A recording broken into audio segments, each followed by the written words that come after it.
After a long, circuitous route to get here, the 2020 football season is underway. 2020 will undoubtedly go down as one of the most unique seasons in NFL history. But it won't be the first time the league and its fans have had to adapt to the times. From rule changes to mergers and expansion, we present to you the most unusual seasons in NFL history.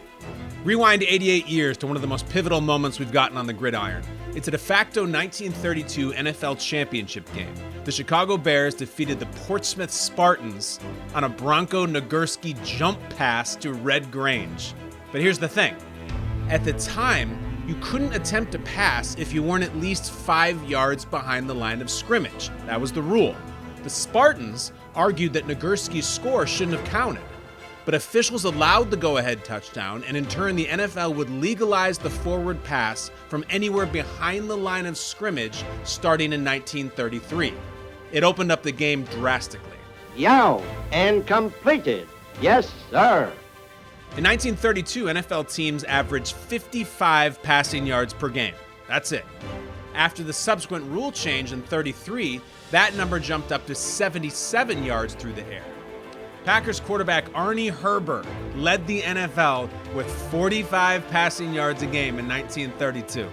Just 4 years later, he would more than double that mark with 103 yards per game. Herbie gets ready to hurl it, and Hudson streaks down the field to receive it. Here it comes. Look out, fellas. Now skip ahead to the early 1940s when World War II took its toll on American sports. Hundreds of NFL personnel would serve in the armed forces. Enlisting were star players like Ernie Nevers, Chuck Bednarik, and Sid Luckman. Even team owners. George Halas of the Bears, Rams owner Dan Reeves, and the Giants' Wellington Mara all served in the mid-1940s. You're seeing the mighty Bears for the last time. 10 of them are leaving for the nation's armed forces. Luckman's farewell to football for the war's duration. A touchdown pass to Clark. The Bears win 41-21, and Luckman joins the U.S. Maritime Service with the best wishes of the entire world of sports. Rosters were significantly depleted due to the exodus of players. The Cleveland Rams, yes, the Cleveland Rams, were forced to suspend operations in 1943. Some teams even merged. The Pittsburgh Steelers and Philadelphia Eagles became the Steagles, and they split home games. This is true. Not to be lost in all of this, the league made helmets mandatory and free substitution was allowed. In 1944, the Steelers merged with the Chicago Cardinals, creating something called Card Pit. They finished 0-10. And just 2 years later, the All-American Football Conference would kick off its inaugural season, rivaling the established NFL with an 8-team league. But it only lasted 4 seasons before folding in 1949. The Cleveland Browns won the league title all 4 years. Cleveland is overjoyed. The Browns are the champions of the world again. In 1950, the NFL took 3 of the AAFC's teams in the first major multi-league merger. The Browns, the San Francisco 49ers, and the first iteration of the Baltimore Colts joined the existing 10 teams in the NFL. I'm glad you're going to meet our boys. I'm very proud of them.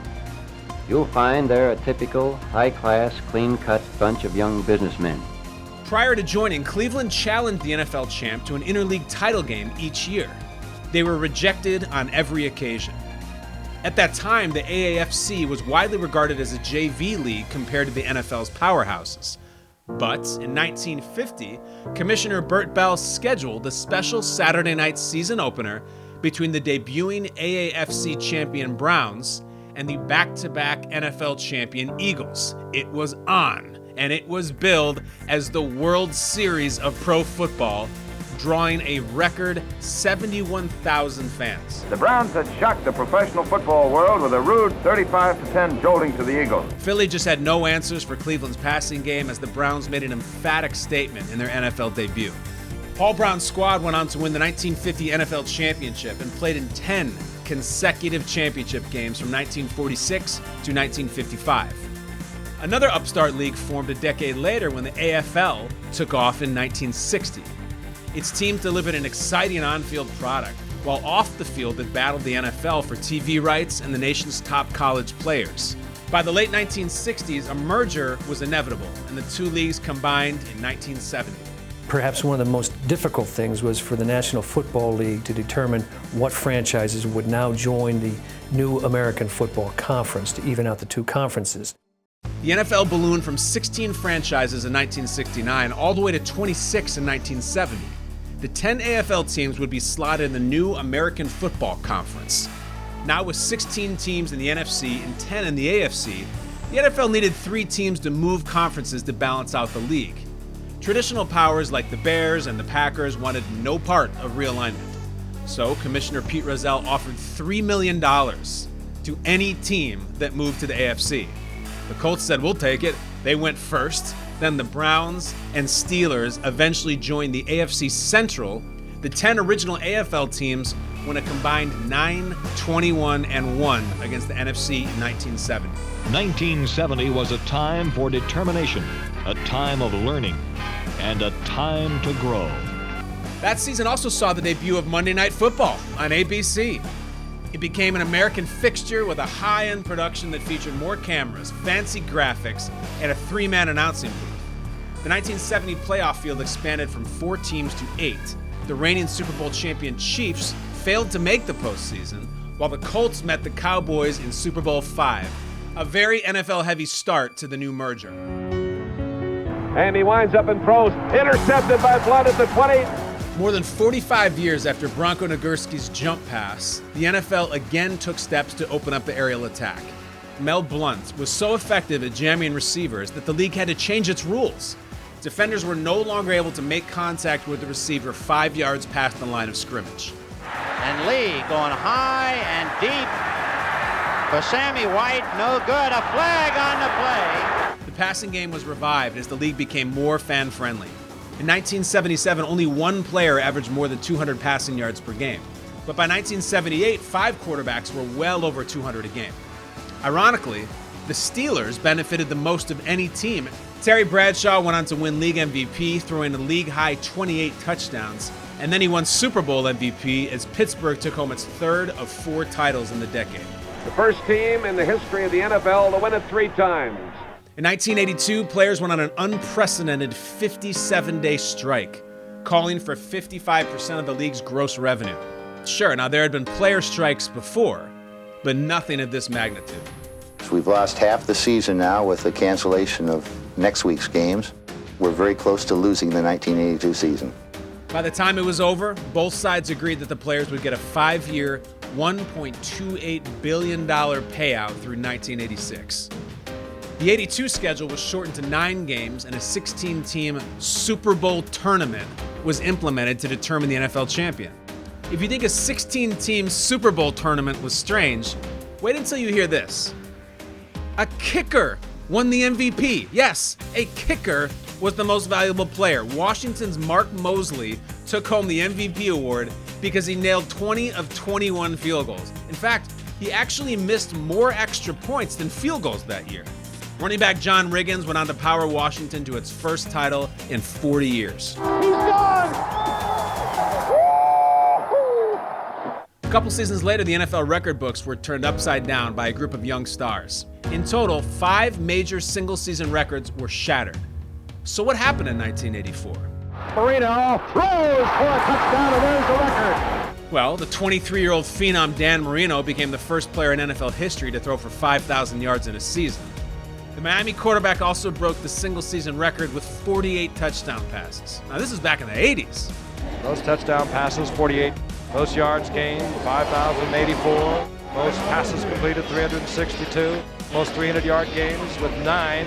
Most 400-yard games with 4. Those are all NFL records for young Dan Marino.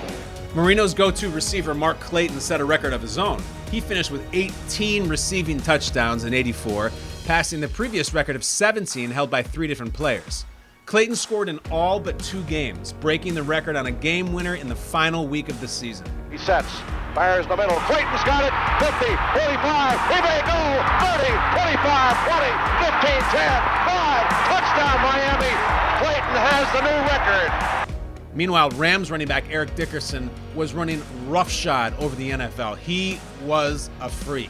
In his second season, Dickerson improbably rushed for an NFL record 2,105 yards. And guess what? No one's passed that number since. He's got it, and a brand new single-season rushing record for the outstanding star from Southern Methodist. Adding to the 1984 offensive explosion was Washington's Art Monk. The fifth-year wideout hauled in a record 106 catches. Before that season, Monk had never even reached the 60-catch plateau in a season, let alone 100. Rushing the passer is just a lot of determination and a lot of heart. And if you've got the physical attributes, you'll be a good pass rusher. It wasn't until 1982 that individual sacks were recorded as an official stat. So others may claim the unofficial single-season title, and that's fine. But make no mistake about this. Jets defensive end Mark Gastineau was a beast. He set the official record in '83 with 19 sacks, then crushed his own mark with 22 the following year. 1984 was truly a wild season. Fast forward 3 years when players went on strike again, disputing the league's free agent policy. Week 3 was canceled, and the 1987 season was reduced to 15 games. With players protesting, teams were tasked with finding replacements to fill out their rosters. As we head into this uncharted territory this afternoon, there are a lot more questions than answers. For openers, who are these guys? Bartenders were blocking, truck drivers were tackling. It was an NFL no one recognized and no one will forget. But little by little, players began crossing the picket line. In a bizarre turn of events, NFL stars lined up against replacements. In one case, Seahawks receiver Steve Largent racked up 261 yards against the Lions. Then in Week 6 on Monday Night Football, Washington's makeshift squad defeated a Cowboys team which saw many of its top players return. If you love the underdog, this is a night for you, Washington. The strike officially ended after 24 days when players called it off with a new CBA. By Week 7, the replacements were gone. Washington went 3-0 during the strike, and just like in 1982, they added a Lombardi trophy in a strange year, dominating Denver in Super Bowl 22. We are seeing a virtuoso performance. Those who went on strike in '87 finally saw their dreams of free agency come true in 1993. Hundreds of players hit the open market in the first season of modern free agency. Anyone with an expiring contract and at least 5 years of NFL experience could sign wherever they wanted. And it was the Minister of Defense, Reggie White, who was atop everybody's list. I was really impressed when I came up here the first time. Green Bay was the farthest thing from my mind. And with the direction the team is going, I think they have a total commitment to winning. So how about some other big names? Raiders legend Marcus Allen bolted for the rival Chiefs. Linebacker Kevin Green made an immediate impact in Pittsburgh. Legend Ronnie Lott went from LA to New York. Vinny Testaverde joined Bill Belichick in Cleveland. And the Cardinals signed ex-Washington receiver Gary Clark. A year later, the NFL implemented the salary cap. For the first time ever, teams would have a hard limit on how much they could spend on their players. The cap in 1994 was set at $34.6 million. Teams rich with talent would have to maneuver and restructure under that ceiling. The 1994 49ers were a perfect example with established superstars Steve Young and Jerry Rice. They worked the cap and still managed to sign free agents Ken Norton Jr., Richard Dent, Ricky Jackson, and primetime Deion Sanders. It's intercepted. They're not catching him. Down the sideline. Deion Sanders is dancing. He's looking backwards from about the 40-yard line. Oh, is he going to do a number on the crowd here? While the Niners went on to win the Super Bowl, the salary cap made it increasingly difficult for dynasties to fully bloom. And it opened the door for parity, which is exactly what we saw in 1996. A year after joining the NFL as expansion teams, the Jacksonville Jaguars and Carolina Panthers made a huge splash in their second seasons. Burnell buys himself some time, gets hit hard, McCardell is wide open. Did he stay in? Now the signal, touchdown to McCardell. Third-year QB Mark Brunell led the league in passing, while young receivers Jimmy Smith and Keenan McCardell each had breakout seasons. Led by Tom Coughlin, the Jags went 9-7 and won 2 huge road playoff games. They took out Jim Kelly's Bills in the wild card round, and then John Elway's Broncos the following week in a shocker. Meanwhile, Dom Capers' upstart Panthers went 12-4, sporting the league's number 2 scoring defense. He fumbles, lost the football. He's gone. Green's gone. Kevin Green will go all the way. He looked like he was going into the swimming pool. Sam Mills and Kevin Green were each named All-Pro, and Carolina won its final 7 games of the '96 season. They sent the Cowboys packing in the divisional round, joining the Jaguars as 2 of the 4 teams remaining. While neither team advanced to the Super Bowl, each made a conference championship game faster than any other true expansion team in NFL history. But if you want to talk unique, it does not get more out of the blue than the 1999 St. Louis Rams. Now we've got Trent Green down. Newly signed quarterback Trent Green suffers a season-ending knee injury in the preseason, leaving no one but Kurt Warner to step in and take the reins. We will rally around Kurt Warner, and we'll play good football. After getting cut by the Packers, Warner stocked shelves in a grocery store before starring in the Arena Football League. But when his number was called, Warner was ready. Warner takes, scans the secondary. And it is caught by Isaac Bruce. Along the near sidelines to the 20, to the 15, to the 5. Yes. Touchdown, Rams. What a pass by Kurt Warner. I love this, Michael. What a perfect pass. Touchdown, Rams. For Kurt Warner. Now in the 40 touchdown pass club, there's Dan Marino and there's Kurt Warner. Unbelievable. They became known as the greatest show on turf.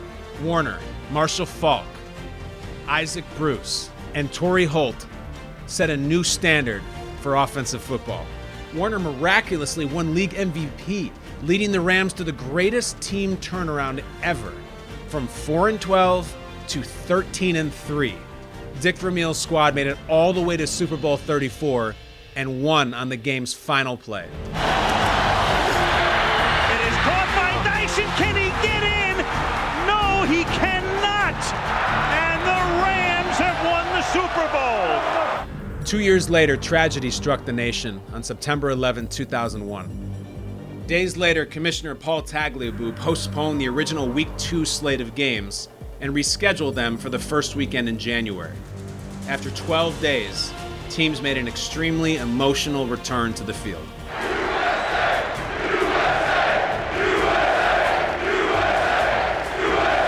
As a result of the schedule shift, no bye week was held between the conference championship games and the Super Bowl. Led by a late drive from a young Tom Brady, the underdog Patriots stunned the St. Louis Rams as the clock hit 0. The Super Bowl has been played on the first Sunday in February, all but one time since. By 2006, the NFL expanded to Thursday nights on the NFL Network. It began with an 8-game package, including 5 Thursday games and 3 Saturday games.